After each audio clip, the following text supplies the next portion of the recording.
pendidikan kepada siapa? Anak-anaknya. Ya. Jadi tidak di sekolah kita menerima pendidikan yang utama. Bukan guru sebagai pendidik utama, tetapi siapa? Orang tua.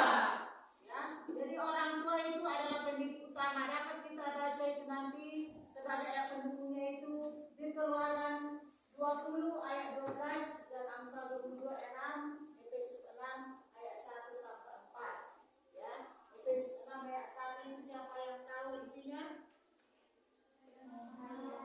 Hai anak-anak, taatilah orang tuamu dalam Tuhan karena haruslah demikian.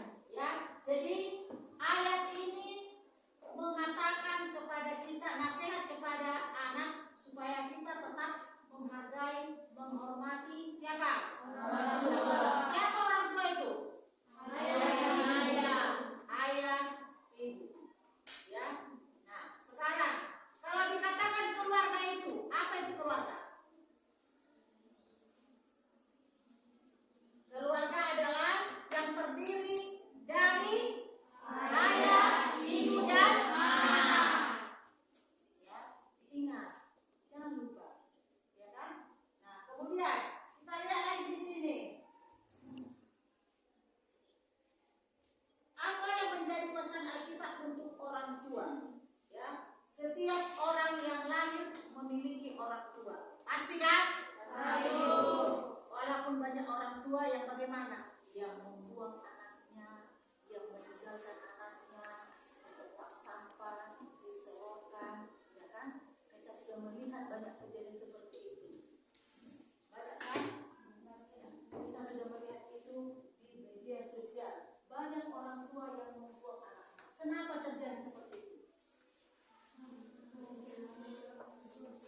Iya, yang pertama mungkin mereka belum siap menjadi orang tua. Kemudian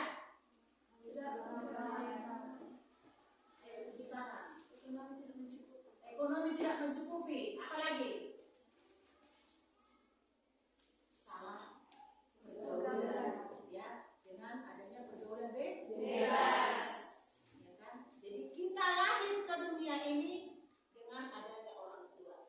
Tidak bisa kita lahir tanpa orang tua. Nah, apalagi dikatakan di sana, setiap orang yang lahir karena memiliki orang tua, artinya manusia sebagai ciptaan Tuhan hadir melalui keberadaannya. Harap selalu diingat bahwa Tuhan itu adalah Maha Pencipta. Karena itu apapun yang ada di dunia ini adalah milik Tuhan, termasuk kita. Ya, kita ini milik siapa? Tuhan. Bukan milik orang tua. Kita itu dididik. Sama siapa kita dididik? Sama orang tua. Kita dititip sama orang tua kita untuk dijaga. Kemudian dirawat, diberikan pendidikan, diberikan sandang pangan, semua dilengkapi. Ya. Jadi kita itu titipan, manusia itu sebagai titipan di dunia ini. Jadi siapa yang milik manusia? Yang memiliki manusia? Tuhan. Ya. Jadi karena Tuhan yang memiliki kita, karena kita ini milik Tuhan, maka kita harus senantiasa mengingat atau mengucap syukur kepada siapa? Tuhan. Dan kemudian dikatakan di sana, walaupun secara hukum itu tercatat bahwa anak Allah adalah milik orang tua, namun Tuhanlah yang memiliki anak, atau Tuhanlah yang memiliki kita sendiri. Ya, ibu juga seperti itu.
peraturan, tidak lagi mengingat bahwa pengetahuan, pendidikan, pelajaran yang kita terima itu, yang diterima anak itu adalah yang pertama sekali, yang utama sekali di dalam keluarga.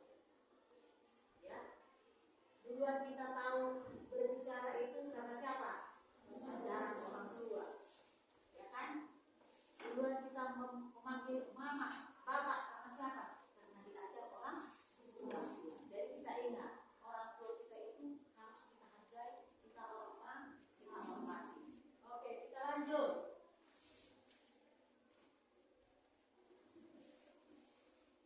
Nah, dikatakan di sini, itulah sebabnya semua tindakan yang dilakukan orang tua kepada anak haruslah diperhitungkan baik-baik. Ya, apakah memang seturut dengan kehendak Tuhan? Ya, artinya di sana, ya, kami sebagai orang tua jika memberikan didikan kepada anak harus kita pikirkan dulu dalam suasana situasinya, ya kan? Kita lihat dulu situasi si anak. Apakah moodnya lagi baik? Ya kan? Apakah ada beban pikirannya? Apalagi beban pikirannya ibu? Mungkin dia di sekolah ada kesulitan dengan pelajaran, ya kan? Bisa juga itu menjadi beban dalam pikiran si anak. Dipikirkan, tadi saya dimarahin di sekolah karena saya tidak mengetahui materi yang diberikan kepada saya, sehingga dia terbawa terus sampai ke rumah. Nah, jadi orang tua itu harus bisa melihat situasi dan kondisi si anak jika memberikan suatu apa? Tindakan. Ya kan? Nah, kemudian yang berikut, apa yang menjadi tugas dan tanggung jawab sebagai orang tua? Ya. Apa yang menjadi tugas orang tua? Siapa bisa?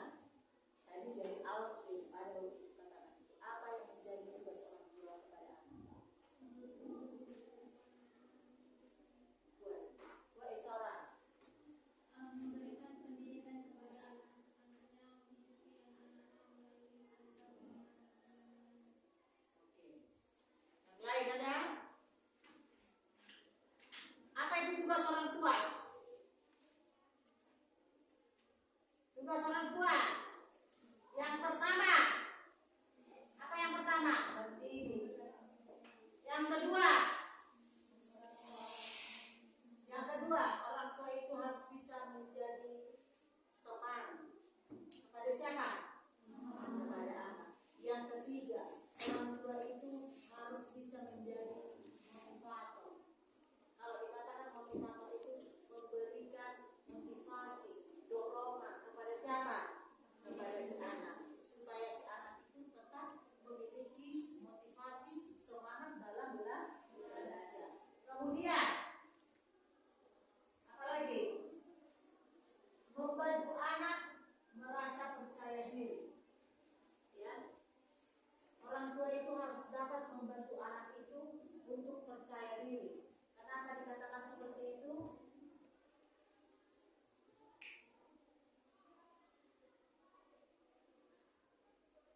Ya. Kenapa dikatakan membantu anak harus percaya diri? Ya, banyak anak kurang pede. Ya. Kenapa? Apa alasannya? Ada itu memang dari faktor keluarga, ya kan? Tergantung dengan situasi kondisi dalam keluarga, sehingga di sekolah dia kurang percaya diri. Mungkin dalam keluarga ada orang tuanya yang broken home. Ya, kalau dikatakan broken home, apa itu? Ayo, sudah sih dulu. Kalau dikatakan broken home, keluarga yang berantakan. Ya, kalau terjadi seperti itu dalam keluarga kita, ya, otomatis si anak akan mempengaruhi apa? Sisi curhat si anak. Jadi apapun yang sedang kamu pikirkan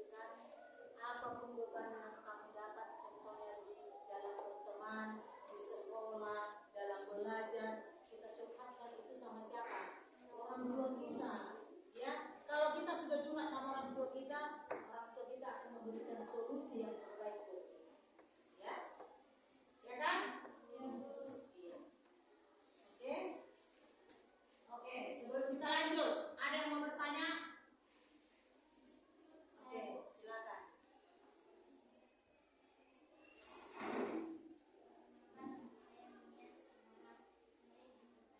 Terlantar, ya. Bagaimana dia mendapatkan pendidikan? Itu kan ya.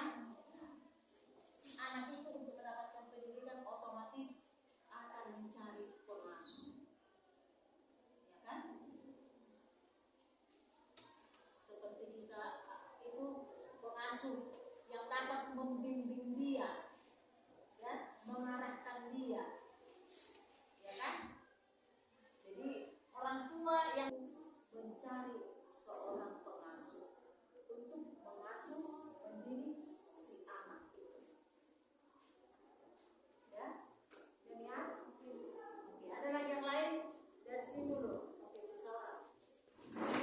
Perkenalkan, nama saya Isra Fathan. Saya ingin bertanya dan kembali dari yang tadi. Sekarang ini kan banyak orang tua yang mengatakan anak itu memilih itu. Apakah tindakan orang tua itu sudah benar? Padahal kan orang tua juga takut dengan anak-anaknya. Kan tadi seperti itu. Oke. Banyak sekarang orang tua yang membatasi, gitu kan? Banyak orang tua membatasi si anak dengan pergaulan. Ya. Yang pertama dari segi positif itu baik, ya. Dari segi yang lain itu salah. Ya. Terlalu tertekan, terlalu dijaga pun si anak akan merusak apa? Merusak apa? Mental anaknya. Sehingga terjadi kurang pergaulan. Jadi seorang orang tua bisa membatasi pergaulan anak, ya. Jadi bagaimana caranya itu? Itu kan dari pertanyaan saya kan? Lanjut. Kalau tindakan orang tua tersebut sudah benar. Oh iya. Tindakan orang tua apakah sudah benar jika terjadi hal yang seperti itu, ya kan? Yang menjaga terus anaknya dikurung di rumah, itulah ceritanya ini kan? Nah, tindakan seperti itu ada baiknya, ada kita di sekolah. Kenapa ibu? Kalau dari keluarga pendidikan yang pertama sekali ibu, udah di rumah aja kita sekolah, nggak perlu sekolah, ya kan? Tidak boleh sifat atau karakter si anak, ya.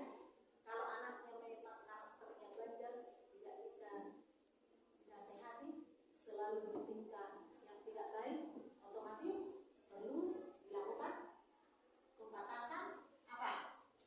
Pembatasan apa? Bergaul, ya. Nah, ya, faktor yang kedua itu tidak bagus juga pembatasan bergaul. Karena apa? Kalau anak itu memiliki sifat yang baik, selalu rendah hati, ya, selalu hormat kepada orang tua. Jadi ada dua faktor, ya, yang bisa mempengaruhi orang tua itu membiarkan anaknya hidup terus, ya, kan? Mungkin ada di antara saya seperti itu. Ya, kita tanya diri kita juga, kenapa orang tua saya memberikan pelajaran didikan kepada saya seperti itu, ya kan? Tidak boleh keluar, tidak boleh ke rumah tetangga, tidak boleh pergi jalan-jalan, harus di rumah terus. Kalau mau keluar pun harus sama dengan orang tua, ya kan? Ada seperti itu kan? Kenapa orang tua itu takut? Karena sudah melihat karakter atau sifat dari anak-anaknya, ya. Itu Isra. Dan jawabannya bagaimana? Oke, kita lanjut.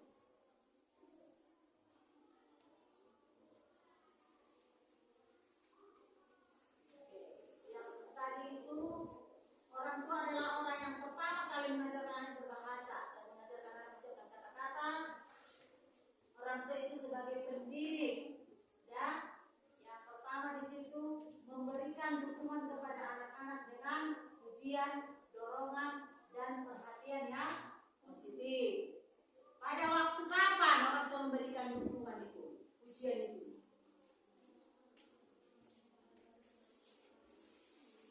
Buat suaranya. Pada waktu si anak mencoba hal baru dan meraih prestasi atau meraih Iya, ya. Orang tua mengucapkan pujian selamat. Berarti melakukan hal-hal yang baik. Baru kemudian mendapatkan prestasi. Orang tua kita pasti mengucapkan selamat. Tingkatkan dengan pasti bilang seperti itu kan? Bergiat belajar lagi ya, supaya menjadi terbaik lagi ke depan. Memang ini sudah baik, tapi untuk mendapatkan yang terbaik lagi kita ke depan, ya kan? Kemudian yang kedua, membantu anak merasa percaya diri dan termotivasi untuk meraih cita-cita mereka, ya, membantu anak. Kemudian yang ketiga, kita tadi menjadi sahabat bagi anak-anak. Ya, kalau kita sudah menganggap orang tua kita itu sebagai sahabat kita, berarti orang tua itu di tempat kita curhat, ya kan? Curhat kita sama orang tua kita, bertukar pikiran. Kalau ada di antara kalian ini tidak ada orang tua, masih ada, ya, saudara kita, teman dekat kita. Mungkin ada di antara kalian yang sudah tidak ada dari orang tuanya, ya kan? Mungkin ada di antara kalian yang keluarga yang seperti yang dikatakan Simeon tadi, mungkin ada broken home atau lebih berantakan, kurang baik antara ayah dan ibu, ya kan? Masih ada lagi teman kita curhat, ya. Jadi tempat curhat itu tidak hanya orang tua yang mengajak kita, ya kan? Teman kita, saudara kita.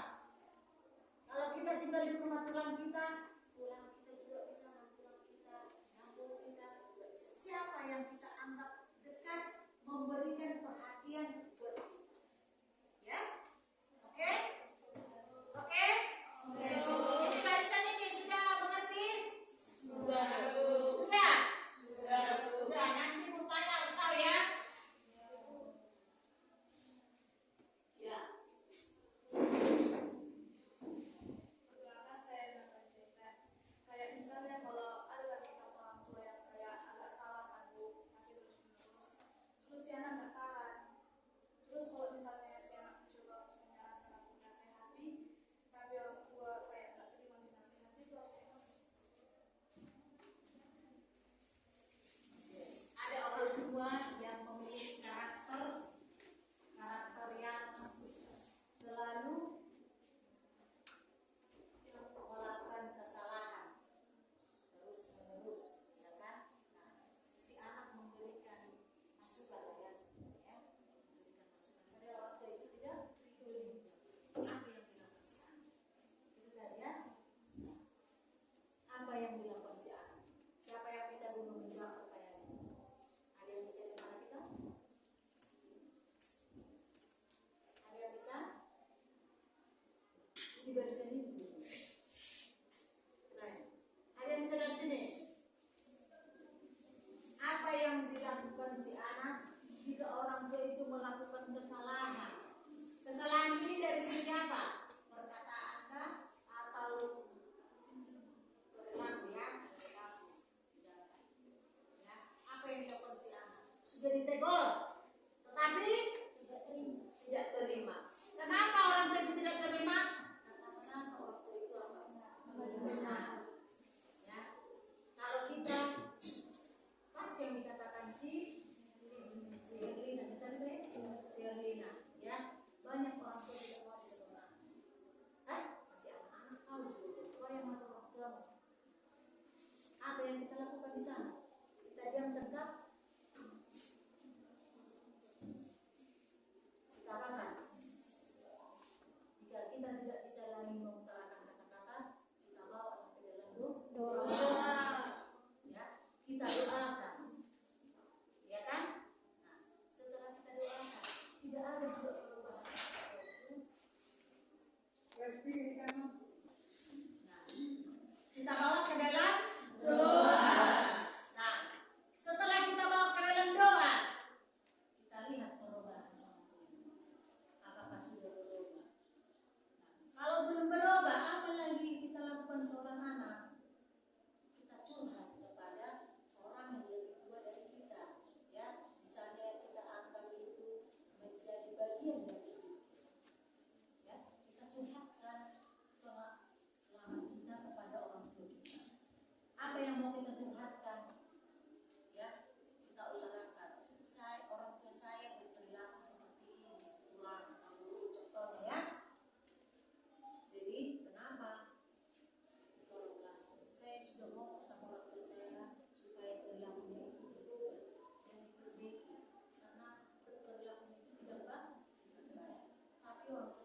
penting sekali kalau kita curhat dengan orang dari kita atau keluarga kita, ya.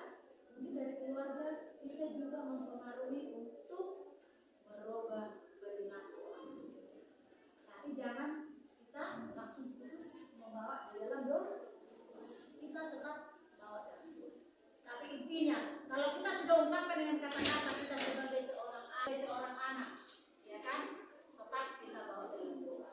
Tidak ada duanya kalau kita bawa ke dalam doa. Semuanya itu nanti akan membuahkan hasil. Ya, jadi apapun yang kita pikirkan sekarang ini tetap kita bawa dalam doa. Karena kita ketahui doa itu adalah komunikasi kita dengan siapa? Kalau dikatakan komunikasi, berarti disitulah kita dalam doa itu kita menyampaikan apa? Keluh kesah kita, beban pikiran kita kepada Tuhan, supaya Tuhan mempermudahkan atau memberikan jalan yang terbaik terhadap apa yang sedang kita alami. Oke, yang terakhir. Ya, yang terakhir. Nah, apa yang menjadi peran Allah dalam keluarga? Yang pertama, pribadi yang membentuk keluarga melalui penciptaan manusia. Ya, ada di sana ya Alkitabnya. Ya. Kemudian cerminan kehidupan. Ya. Kemudian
itulah mama ini, itulah bapak ini yang kejam, ya kan?